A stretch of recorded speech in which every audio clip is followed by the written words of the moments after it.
Ex-girlfriend gave me two choices. Accept her going on a girls' trip with 3 guys, or be single. I picked option 3. Showed her dad the text she'd been sending them. He helped me pack her stuff. Hey viewers, before we move on with the video, please remember to subscribe to the channel and hit the like button if you want more stories like this. Thanks. I honestly believed I had everything figured out. I'm 29, an electrical engineer, and for the past 4 years I've been building a life with Chloe, who is 26. On paper, everything looked perfect. I was the steady one, the provider, the guy who fixed things around the house and managed the investments. She was the lively social energy that made life feel exciting, or at least that's what I convinced myself. In hindsight, I was just the safety net she planned to eventually outgrow. We lived in a nice 3-bedroom condo in the city. One important detail that becomes relevant later. The condo is owned by her father, Robert. Robert is school, retired military, runs a contracting business, and values handshakes and loyalty. He gave us a discounted family rent because he liked me. He once told me over a beer, "I'm glad she found someone with backbone. You remind me of myself."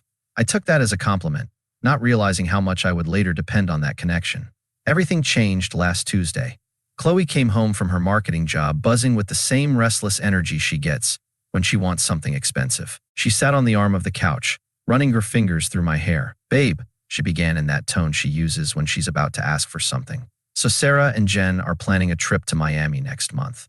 Just a girls' getaway. Sun, beach, cocktails. We really need to blow off steam. Work has been crazy." I didn't think much of it. I trusted her. Or I used to. "Sounds fun," I said, looking up from my laptop. "How long?" 5 days. "The flight's a bit expensive, but I was hoping we could put it. Sapphire card for the points. I'll pay you back half when my bonus comes in." I agreed. I always agreed. I booked the flight that night. I even felt good about it, thinking I was being supportive, giving her time with her friends. 2 days later, reality hit me. Chloe was in the shower. I was in the living room watching the game when her iPad, sitting on the coffee table, lit up. It was synced to her iMessage. I usually ignored her notifications, but the preview caught my attention because it wasn't from Sarah or Jen. It was from a contact saved as Kyle Jim. The message read, "Tell him whatever you want. Just make sure you bring that red thing you wore last week. I'm not sleeping on the couch this time." My stomach dropped. The air felt like it vanished from the room. I stared at the screen, my heart pounding against my chest like it was trapped. I knew I shouldn't look. I knew I should wait and confront her. But that one line, "Tell him whatever you want," destroyed that strength. I unlocked the iPad. She hadn't changed the passcode in 3 years. I didn't just find messages. I found an entire operation, a group chat named Miami Mayhem with a smirking emoji. The members weren't just Sarah and Jen. It included Sarah, Jen, Chloe, this Kyle guy, and 2 other men named Mike and Justin. I started scrolling. 10 minutes in, I felt my love for her turn into something cold and heavy in my stomach. This wasn't a girls' trip. It was couples travel. Sarah and Jen were bringing those guys, and Kyle was paired with Chloe. They had rented a 3-bedroom Airbnb. The arrangement was simple. I was paying for her flight, and she was splitting the Airbnb with Kyle. But the cheating wasn't even the worst part. It was the disrespect. The way she talked about me to people I didn't know was worse than anything. "Chloe, ugh, Mark keeps asking about the itinerary. He's so suffocating sometimes. He acts like my dad. Kyle, does the bank account know he's being played? Special. Chloe, lol, stop. He's useful. He's paying for the flight, so that saves me $400. And honestly, he's so vanilla. He wouldn't survive Miami anyway. I need a break from playing house with Mr. Safety. Kyle, don't worry. I'll make sure you forget his name by the second night. Chloe, I already have. I sat there completely frozen in my own living room. Useful. Vanilla. Mr. Safety. She wasn't just betraying me. She was laughing about it. She was getting validation from a man who clearly didn't respect her, while using my money to make it happen. I took screenshots of everything, the jokes, the plans, the confirmations of her lies. I airdropped them to my phone and deleted the evidence from her iPad. Then I sat back on the couch and waited for her to finish her shower. I didn't yell. I didn't break anything. I just felt a strange, detached calm take over. The woman I loved felt like she had died the moment I read those messages. The person coming out of the bathroom was just someone special, occupying the space. She stepped out wrapped in a towel, humming softly, smelling like her expensive vanilla body wash, the one I had bought her for her birthday. She looked over and saw me sitting on the couch, the TV off. "Why is it so quiet in here?" she asked while drying her hair. "I was just thinking about your trip," I replied. My voice stayed steady, almost unnervingly steady. "I was looking at hotels in Miami. Where are you guys staying again?" She didn't even react. "Oh, we found a cute boutique hotel near South Beach. Just a small place. Sarah booked it. she said casually. Really? I asked, because I was looking at options and they seemed like a better deal for a group. No, we wanted hotel service, she said without hesitation. The lie came out effortlessly. She walked into the bedroom to get dressed. I followed her to the doorway. So it's just you, Sarah and Jen? Yes, Mark. Why are you interrogating me? She said, pulling a t-shirt over her head, her tone sharpening. She hated being questioned. Because I know Kyle is going, I said. She froze. Her back was still to me, but I saw her shoulders tighten. Slowly, she turned around, her face shifting into a mix of panic and anger. Who, Kyle? I asked again. And Mike and Justin. And I know you're not staying in a hotel. You're staying in a 3-bedroom Airbnb, and you're not sleeping alone. She stared at me for a long moment, her mind clearly racing to figure out how much I actually knew. Then she made the mistake of going on the attack. It was the classic reaction when caught. Shift the blame to how you found out. Did you go through my phone? She snapped, eyes narrowing. You violated my privacy. Are you serious right now? I saw a notification on your iPad, I said calmly. But yeah, once I saw a strange guy texting my girlfriend about sleeping in the same bed. I looked, and I saw everything. Chloe, I saw you calling me useful. I saw you laughing about me paying for your flight so you could. Special, go hook up with some gym guy. She scoffed and crossed her arms. No tears, no apology, just annoyance. You're blowing this completely out of proportion, she said coldly. Kyle is just a friend from the gym. We're all going as a group. It's cheaper to split a house. God, you're so insecure. This is exactly what I was talking about in those texts. You're suffocating me. I'm suffocating you because I don't want you sharing a room with another man, I said. Nothing is going to happen, she yelled. Unless you keep acting like this jealous psycho and push me to it. I need this trip, Mark. I feel stuck. I feel like I'm living this boring, predictable life, and I just want 1 week to feel young and fun again. Is that a crime? I just looked at her, really looked at her. She genuinely believed she was the victim, like she was the center of the story, and I was just interfering with it. So, she continued, stepping closer, trying to push dominance with her anger. Here's the deal. It's Miami. I am not canceling. I deserve this. You have 2 choices, she said, holding up 2 fingers, smug and defiant. Choice 1. You get over your little insecurity. You trust me, and you let me go have a good time. You stop acting like a jailer. She paused deliberately. Choice 2. You don't accept it. Then we're done. You can be single. If you can't handle me having male friends, then maybe we aren't compatible. She lowered her hand, a triumphant smirk on her face. She thought she had won. She thought I was too afraid of losing her, too afraid of destroying our 4-year life, that I would back down. She expected an apology. She expected me to beg. Those are my choices? I asked. Yes, she said. Ball's in your court, Mark. I'm going to the gym. I expect you to be done with your tantrum when I get back. She grabbed her gym bag, rushed past me, and slammed the door. Silence flooded the apartment again. I stood there for a full minute, taking in what had just special happened. The cheating, the planning, the mocking, and then the ultimatum: fund it and stay quiet or lose her. She gave me 2 options: accept disrespect or lose her. She forgot something. There is always a third option. I walked to the window and watched her get into her car. The moment she pulled out of the driveway, I took out my phone. I didn't call a lawyer. I didn't call my mom. I called Robert. Hey, Mark, his rough voice answered on the second ring. Everything okay? I was about to head to the hardware store. Hey, Robert, I said, calm and controlled. Are you home? I need to come over. It's about Chloe, and it's about the lease. Is she okay? He asked, concern sharpening his tone. She's fine, I said. Physically, she's fine. But I need to show you something. I think you need to see how your daughter talks about us. And I'm going to need to borrow your truck. Come on over, he said, his tone shifting from concern to seriousness. Robert lived about 20 minutes away in a house he had built himself in the late 90s. When I pulled into the driveway, he was already in the garage working on a lawnmower. He wiped his grease-stained hands on a rag and gave me a wave, but his smile dropped the moment he saw my face. Coffee or a beer? He asked. It was 11 a.m. on a Saturday. Neither, Robert. We need to talk inside. We sat at his kitchen table. I didn't waste time on small talk. I didn't soften anything. I respected him too much to sugarcoat what his daughter had become. I love your daughter, I began, placing the iPad on the table between us. I've been planning to propose next year, but an hour ago, she gave me an ultimatum. She told me I could either accept her going on a trip with 3 other men, sharing a house with them, or I could be single. Robert frowned, his thick gray eyebrows drawing together. 3 men? She told her mother it was a girls' trip to South Beach. It's not, I said. I need you to read this chat. Start from the top. And sorry you have to see this, but I need you to understand why I'm about to do what I'm doing. I watched him read. I saw the exact moment it broke him. It wasn't the sexual jokes about Kyle. It was a message higher up that I hadn't mentioned yet, one where she spoke about her parents. Chloe, I can't ask my dad for cash. He's got these outdated, stuffy morals. He thinks hard work fixes everything. It's pathetic.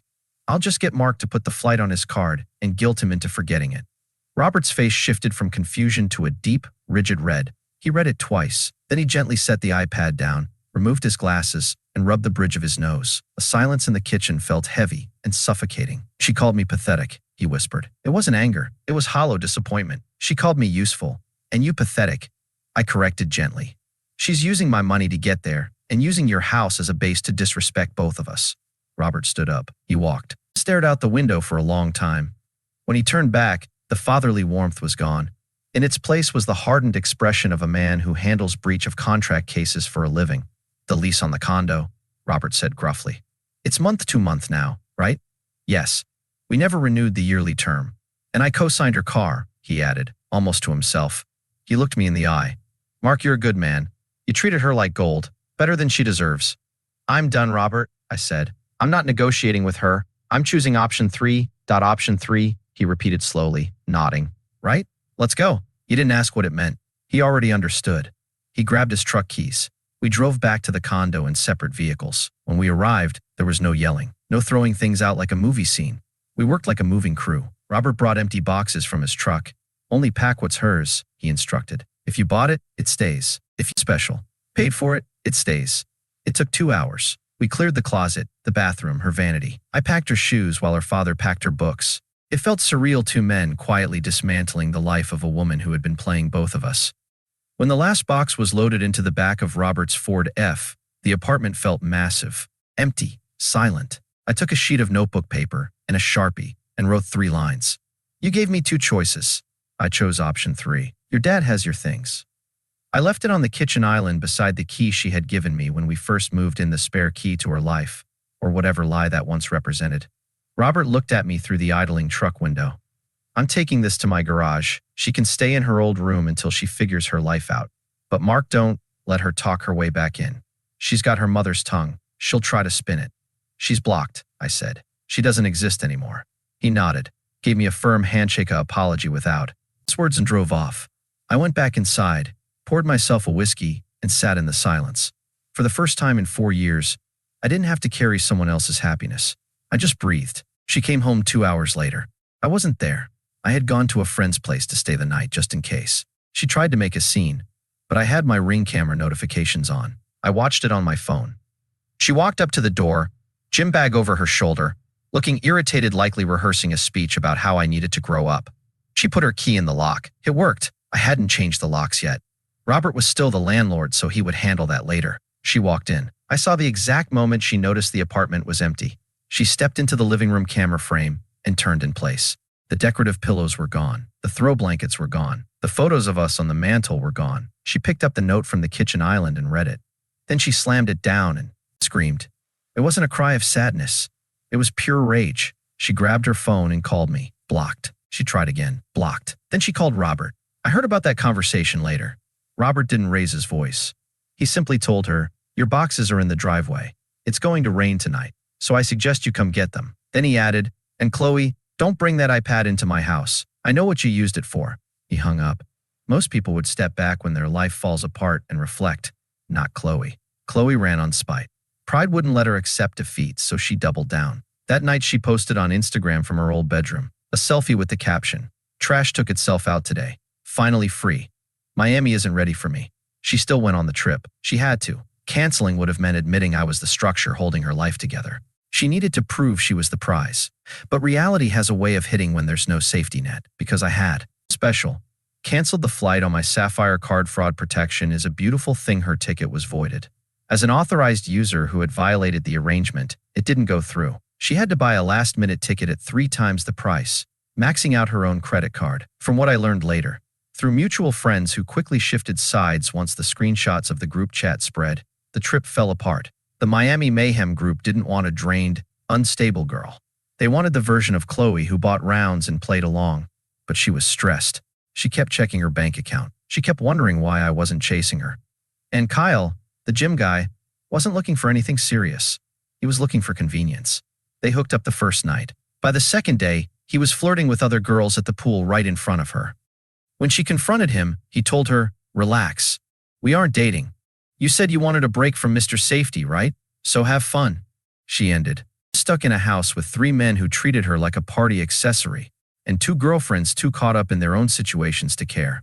She slept on the couch in the Airbnb because Kyle brought someone else back into the room she had helped pay for. For 5 days, she burned through money she didn't have, surrounded by people who didn't care what happened to her, while everything she owned sat in cardboard boxes in her father's garage back home. By the time she returned to the city, she wasn't the confident persona she showed online. She was broke, single, and without a place to stay. And that's when the silence started to crack. That's when the "I miss you" messages began trying to break through the block. Silence is costly. It demands your ego, your need to be right, and your urge to check on them. But what you get back is peace. For 6 weeks, I disappeared. I didn't ask about her through mutual friends. I didn't check her profiles through burners. I erased her from my digital completely. I put all that energy into myself. I went to the gym 6 days a week, not for revenge, but to burn off the adrenaline. I focused on a work project I had been neglecting because I used to spend my evenings listening to her complain about coworkers. Without that constant noise, I thrived. I got a promotion. I slept better. My finances improved more than they had in years. But toxic people don't handle silence well. It forces them to sit with themselves. And Chloe clearly didn't like what she found. The flying monkeys came first. About a month after everything, I got a message from Sarah, the same Sarah who helped plan the Miami trip. "Hey Mark, I know you're mad, but you need to talk to Chloe. She's not doing well. She's been crying constantly. She's staying in a motel because her dad won't let her back in. You can't just abandon her like this. It's cruel." I stared at the screen. It was almost absurd. They wanted me to become the safety net again. They caused the collapse, and now they wanted me to fix it. I didn't respond. I blocked Sarah, then Jen, then the others who had supported her posts. And when that didn't work, she moved on to showing up in person. It was a Tuesday evening. I was walking to my car in the company parking garage when I unlocked the door and heard heels clicking quickly across the concrete. "Mark, wait," I stopped. I recognized the voice, but it sounded thinner, sharper, strained. I turned around. Chloe stood near the front bumper of my car. The glow down is real. The Chloe I knew was always polished, perfect hair, flawless makeup, outfits curated for attention. This version looked drained. Her roots were visible. Her sweatpants looked slept in, and she wore a hoodie I recognized as one of mine from years ago. She looked like she hadn't rested in days. For a moment, I saw the old arrogance flicker in her eyes, but it quickly collapsed into desperation. "You're hard to find," she said, forcing a playful tone that didn't. "Sadie, you blocked my number?" "Really?" "After 4 years," I said. I didn't smile. I didn't frown. I just leaned against my car and crossed my arms. "You gave me a choice, Chloe. I made it. What do you want?" "I want to talk," she said, stepping closer. I didn't move toward her, but I didn't close the distance either. "Mark, this has gone too far. My dad won't even look at me. He said I have to pay him back for the car or he's repossessing it. He's acting crazy. You turned him against me. I didn't turn anyone against you," I said calmly. I showed him the truth. "If that damaged your relationship with him, that's on you." "I was angry," she shouted, her voice echoing through the garage. "I sent those texts because I was venting. Nothing happened in Miami. Mark, I swear, Kyle was a jerk. I spent the whole time missing you. I realized I made a mistake." She reached for my arm. I stepped back. "Don't," I said. "You didn't miss me, Chloe. You missed the lifestyle. You missed the special apartment. You missed having someone pay for everything and ask for nothing." "That's not true," she said, tears forming desperate, practiced. "I used to fall for them. Now they just looked like salt water." "I love you," she said. "Can't we just reset? Please. I'm staying in a motel. I'm scared. Just let me come home. We can fix this." I looked at her. Really looked at her. The anger was gone. The hurt was gone. What remained was indifference. She wasn't someone I loved or hated anymore, just a stranger, tied to a history I no longer cared to revisit. This was the moment she expected me to break, to step in, to rescue her. But I wasn't her provider anymore. I was just a man trying to go home. "There's no home for you to come back to," I said quietly, detached. "I moved out of the condo last week. Your dad is selling the unit. He didn't want the memories either. You left me with nothing," she stammered. "You just erased me. You erased us. You erased us, Chloe," I said. "When you sent that message calling me useful and boring, you ended it. You just didn't see it until the credit card statement came." Her sadness shifted into anger. "You're petty and vindictive," she snapped. You think you're better than me. You're boring, Mark. You'll always be boring. Kyle was right about you. A small smile crossed my face, real and easy. You're right, I said. I am boring. I pay my bills. I stay loyal. I treat people with respect. I go to bed at a reasonable hour. To someone like you, that's boring.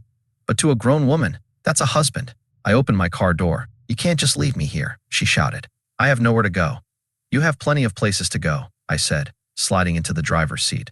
You have the gym. You have the club. You have the streets of Miami. You have all that freedom you wanted. You're free, Chloe. Congratulations. She slammed her hand against my window. I started the engine. My phone lit up on the dashboard as Bluetooth connected. A message appeared from Elena, a pediatrician I had met at a mutual friend's dinner 2 weeks earlier. Elena, dinner's almost ready. Pick up wine on your way. Chloe saw it through the glass. She saw the name. She saw the smiley face. She saw life continuing without her. I didn't look at her again. I put the car in reverse, backed out, and drove toward the exit ramp. In the rearview mirror, she stood alone in the concrete lane, shrinking with every yard I put between us. I turned on the radio, merged onto the highway, and went to buy a bottle of Cabernet. I picked option 3, and it was the best decision I ever made. Thanks for watching. Make sure to subscribe to the channel and hit the like button. What do you think about this story? Share it in the comments.